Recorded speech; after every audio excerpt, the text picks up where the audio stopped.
Subscribe করুন app care BD কে, bell আইকনটিতে click করুন নতুন নতুন টিপস পেতে। সো নতুন কিছু দেখুন, নতুন কিছু শিখুন সবার আগে। হ্যালো বন্ধুরা, কেমন আছেন আপনারা? আশা করি সবাই অনেক ভালো আছেন এবং সুস্থ আছেন, অনেক সুন্দরভাবে আপনাদের জীবনযাপন করছেন এবং আমার ভিডিওগুলো নিয়মিত দেখছেন। আমার যারা সাবস্ক্রাইবার আছে তাদেরকে অসংখ্য ধন্যবাদ আমার সাথে থাকার জন্য এবং আমাকে সাপোর্ট করার জন্য। তো আজকে আমি একটি রেকর্ডিং অ্যাপ নিয়ে কথা বলবো। সেটি হচ্ছে আমরা যারা অনেক সময় আমাদের অডিও নিয়ে আমরা কাজ করি এবং মোবাইল ফোনের মাধ্যমে অ্যাপসের মাধ্যমে আমরা অডিও রেকর্ডিং করে থাকি, তাদের জন্য খুব সুন্দর একটি অ্যাপস হচ্ছে ওয়েব স্টুডিও। এটির মাধ্যমে আমরা ওয়েব ফাইলে আমাদের রেকর্ডিংটি রেকর্ড করতে পারি। তো আমরা অনেক সময় অনেক অ্যাপসের মাধ্যমে আমাদের ভয়েস রেকর্ড করি, যেগুলো আমাদের উপযুক্ত ফরম্যাটে আমরা রেকর্ড করতে পারি না এবং কোয়ালিটি সেদিক থেকে আমরা ভালো কোয়ালিটির অডিও পাই না। তো সেই ক্ষেত্রে ওয়েব স্টুডিও আমাদের জন্য একটি আইডল হিসেবে কাজ করবে। আপনারা স্ক্রিনে দেখতে পাচ্ছেন ওয়েব স্টুডিও অ্যাপসটি। তো আমরা ওয়েব স্টুডিও অ্যাপসটি ওপেন করছি। ওয়েব স্টুডিও অ্যাপসটি ওপেন করার পরপরই আপনাদের সামনে এরকম একটি ইন্টারফেস চলে আসবে। তো ইন্টারফেস চলে আসার পর আপনারা এখান থেকে ব্রাউজ অপশনে গিয়ে এখান থেকে আপনারা আপনার ফোন মেমোরিতে অথবা আপনাদের মেমোরি কার্ডে যদি কোনো ধরনের ফাইল, অডিও ফাইল থেকে থাকে, সেই ফাইলটি সিলেক্ট করে আপনারা এখান থেকে সেগুলো কনভার্ট করতে পারবেন এবং শুনতে পারবেন।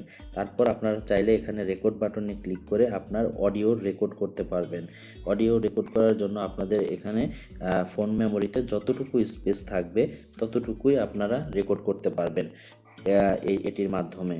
তো তারপরে আপনার এখান থেকে আপনার অডিও ফাইলটি কনভার্ট করতে পারবেন। এখানে ইনপুট ফাইলে গিয়ে আপনাদের অডিও ফাইলটি এখানে ইনপুট দিবেন এবং আউটপুট ফাইলে আপনারা কোথায় কোথায় সেটি আউটপুট চাচ্ছেন সেই ফোল্ডারটি দেখিয়ে দিলে আপনাদের সেই নির্দিষ্ট ফোল্ডারে এটি কনভার্ট হয়ে চলে যাবে। ফরম্যাট এখানে আপনারা দেখতে পাচ্ছেন audio interchange file format AIFF ফরম্যাটে এখানে সেভ হবে। আপনারা চাইলে এখান থেকে ওয়েব ফরম্যাট MP3 ফরম্যাটেও সেভ করতে পারবেন, এমনকি ওয়াক ফরম্যাটেও এখান থেকে আপনারা সেভ করতে পারবেন। এরপর আপনাদের এনকোডিংটি কেমন হবে সেটিও এখান থেকে আপনারা সিলেক্ট করতে পারবেন। এনকোডিংটি 8 বিটে হবে না 8 কেবিট পার সেকেন্ড হবে, নাকি 16 কেবিট পার সেকেন্ড হবে, নাকি আপনাদের পছন্দ মতো আপনারা এখান থেকে সিলেক্ট করতে পারছেন।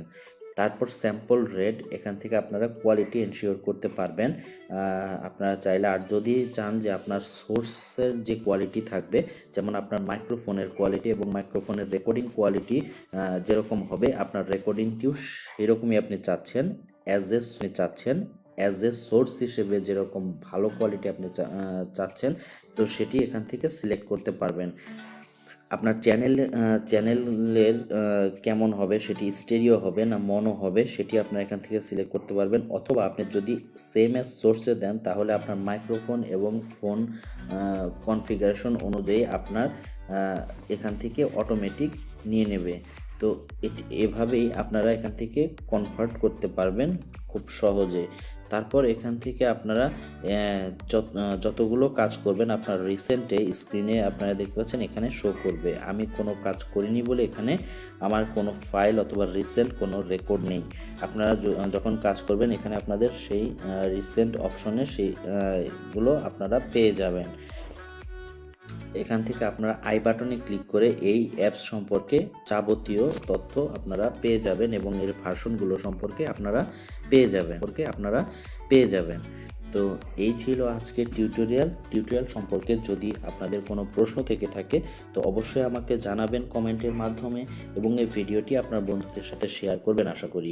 আমার চ্যানেলে যদি এখনও আপনারা সাবস্ক্রাইব করে না থাকেন তো অবশ্যই সাবস্ক্রাইব করে ফেলুন খুব তাড়াতাড়ি। আর যারা সাবস্ক্রাইব করেছেন তাদেরকে অসংখ্য ধন্যবাদ। তো আজকে এই পর্যন্তই। সবাই ভালো থাকবেন, সুস্থ থাকবেন আশা করি। আল্লাহ হাফেজ।